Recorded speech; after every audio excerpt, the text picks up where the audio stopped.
Edir Ortiz now joins us. This had to be a fun game to play, and I'm sure it's a little stressful as well, especially at the end. But your team got a much-needed win after a losing streak. How important was it to get the victory here tonight? I think it was a big confidence boost for us. We lost 4 straight, knowing we're a better team than that. We just came out with the energy and just played hard like we used to. Your calling card has been blocking shots. You lead the conference in blocks. You got at least a couple more of them tonight, but you've also proven that you can score, and you had the team high in points last game, and then you came out red hot out of the gate. 15 points in the first half, including 3 shots from distance. How has your offensive confidence grown? I think it's grown every day. My teammates just giving me the ball, giving me that confidence to shoot it every time I'm open and just creating shots for others. I think it's great that my team is believing me. It just helped me out and making shots and all that.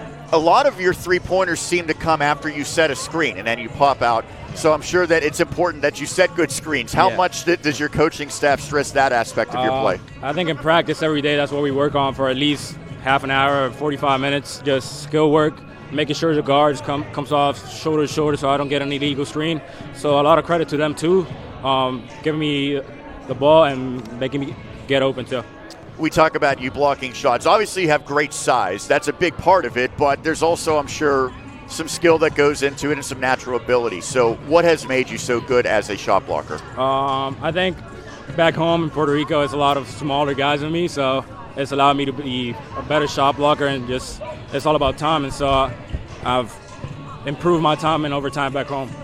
Let's talk a little bit about what brought you to Seton Hill. So my understanding is your dad playing at St. Vincent, there was some connections with Tony Morocco, yes, right, who then kind of tipped Ben Wilkins off to your abilities.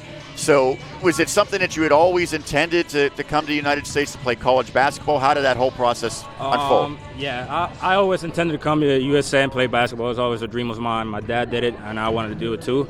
I honestly did not know about Seton Hill. I just got injured. I had to sit out a year, and then my dad talked to Tony, and then Tony talked to Ben, and that's how I ended up here, and it's been great for me.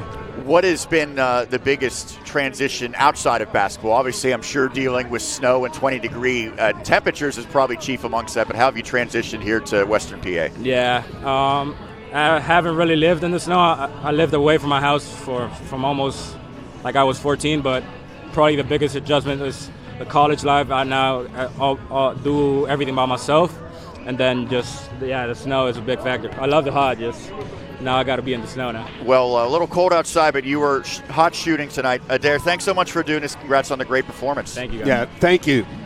All right, good stuff there. Roger, final thoughts before we sign off. Griffins sweep this doubleheader, certainly for the men.